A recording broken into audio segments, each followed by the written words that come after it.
Resistance की इस series को आगे बढ़ाते हैं। दिस इज लेक्चर नंबर 6 और आज हम सेल्फ ड्रामा, फैमिली ड्रामा का रेजिस्टेंस के साथ क्या रिलेशन है इसको समझेंगे। इसके बाद we are going to talk about the stages of resistance. इसमें हम लेवल्स को डिस्कस करने वाले हैं and there is a very interesting concept. जब कॉमर्स और रेजिस्टेंस एक दूसरे के साथ हाथ मिलाते हैं तो हमारी हालत क्या होती है उसको समझेंगे। Last one is going to be victimhood, right. बहुत सारे लोग जो है वो विक्टिमहुड वाला कार्ड भी लेकर चलते हैं। तो ये सारी चीजों को आज हम डिस्कस करने वाले हैं। सबसे पहले let's start with self drama.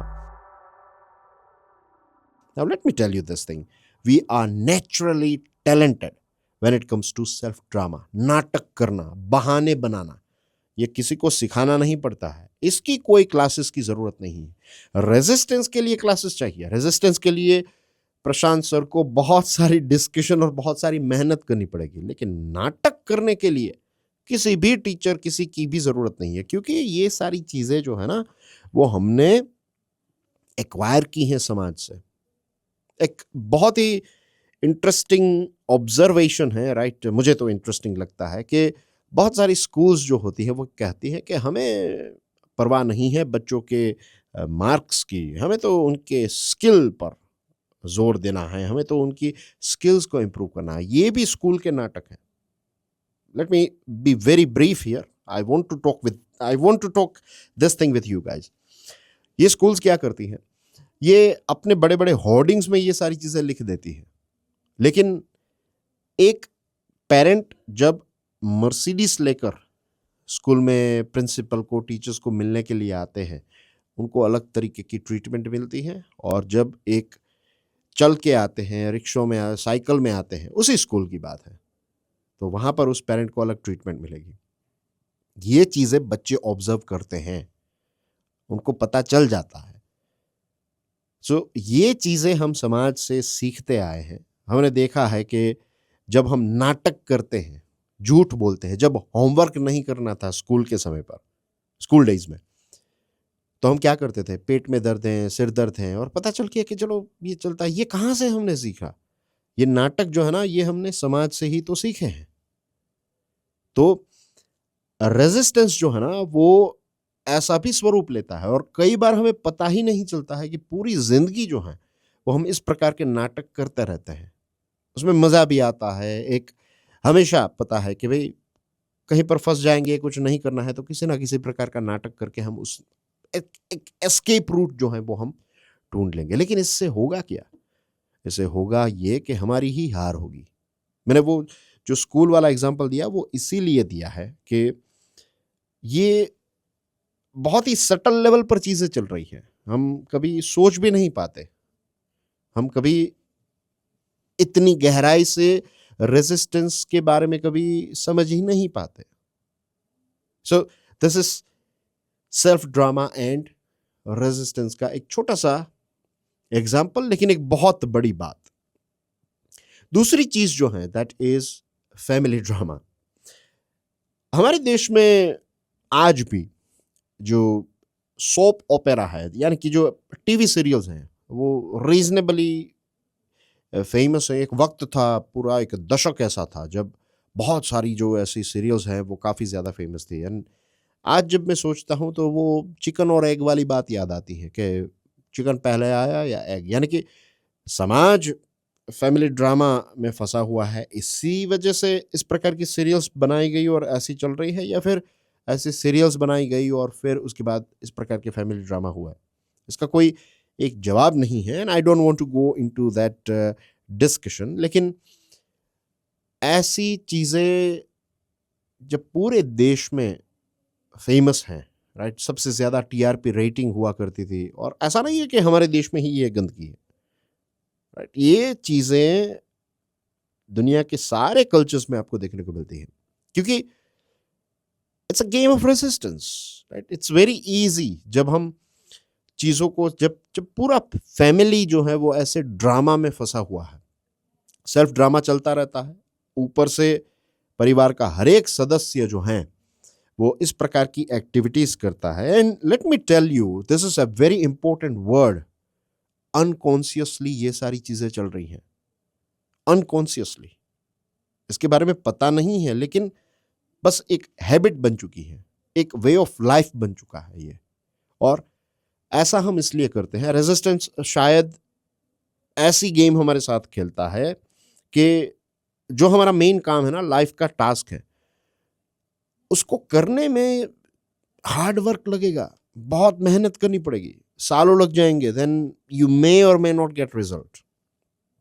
लेकिन ऑन द स्पॉट अटेंशन चाहिए, then do some sort of drama, on the spot attention मिल जाएगा। और ऐसे परिवार के अंदर, ऐसा जब एनवायरनमेंट है, ऐसा जब कल्चर है किसी समाज का, किसी परिवार का, जहाँ पर ऐसा ड्रामा चलता रहता है, वहाँ पर प्रोग्रेस जो है वो तो या तो आपको देखने को नहीं मिलेगा, और लकीली अगर थोड़ा बहुत प्रोग्रेस हो रहा है तो उसकी स्पीड भी उतनी अच्छी नहीं होगी। तरक्की बहुत ही रुक रुक कर चलेगी, जहाँ पर पहुँच सकते हैं वहाँ पर नहीं पहुँचेंगे। तो this is also a game of resistance when it comes to self drama and family drama. Okay, याद रखिए, we are understanding resistance from every possible angle here.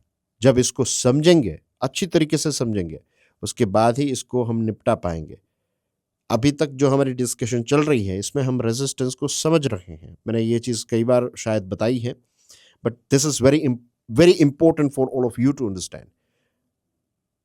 आने वाले समय में we are going to learn some techniques, we are going to learn some tools, जिससे हम resistance के volume को कम कर सकें।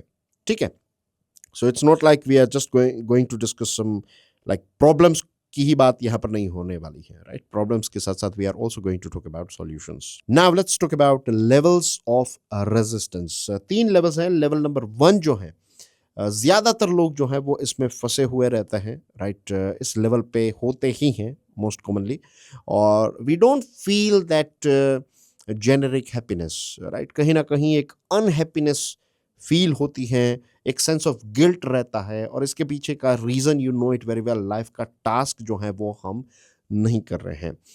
ये चीज़ें जब एक लंबे समय तक चलती रहती हैं तो ये लेवल 2 में हम पहुंच जाते हैं। और ये जो लेवल 2 या फिर जो स्टेज 2 है, इसमें जो प्रेशर है वो हमारी कैपेसिटी से काफ़ी ज़्यादा हो जाता है, and then we get stuck with all the bad things, right? जिसमें सब्सटेंस अब्यूज़ आ गया, adultery, too much of web surfing. अब आप कुछ भी देख रहे हो, इट डजेंट मैटर, राइट? लेकिन too much of anything is poison, as we all know. Third जो स्टेज है, this is a very serious stage, right?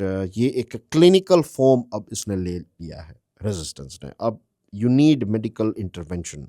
तो इसमें सीवियर लेवल का डिप्रेशन आ गया, राइट? कुछ लोग बहुत ज़्यादा एग्रेसिव बिहेव करते हैं, कुछ लोग डिसफंक्शनल हो जाते हैं, यानी कि कुछ नहीं कर रहे हैं।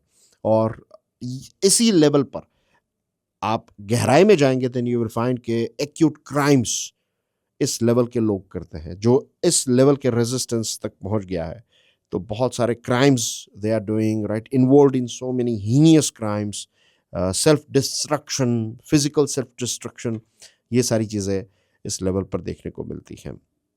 नेक्स्ट जो चीज़ है, दैट इज शॉपिंग। बहुत सारे ऐसे लोग हैं जो शॉपिंग के एडिक्टेड हैं।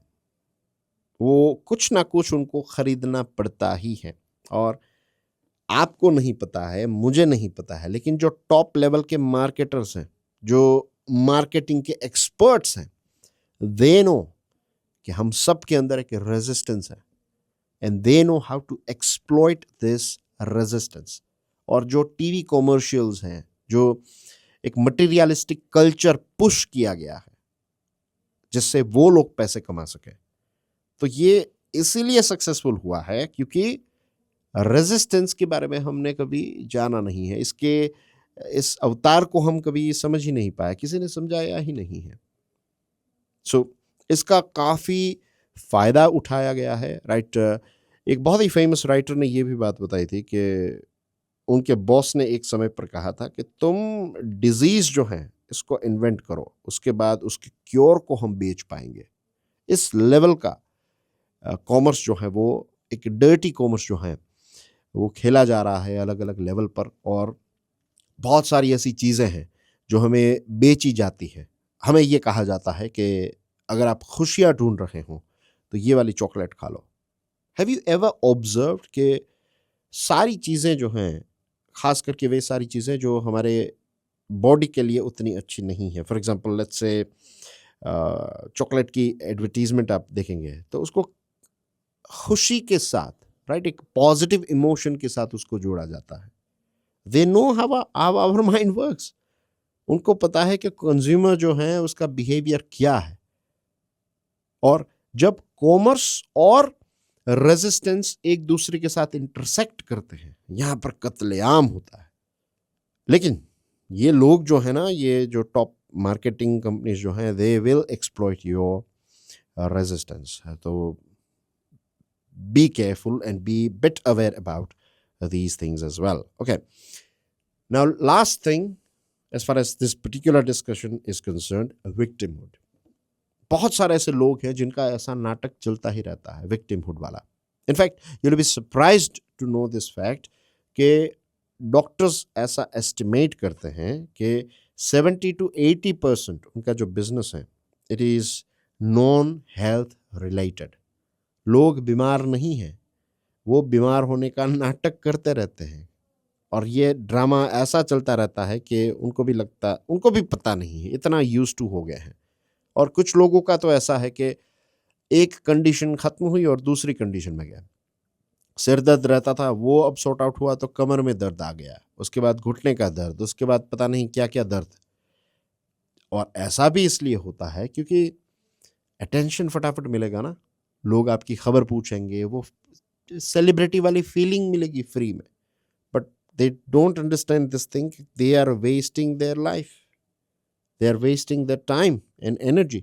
और कुछ लोग इतने एक्सपर्ट बन चुके हैं कि they are like an artist when it comes to this sort of thing.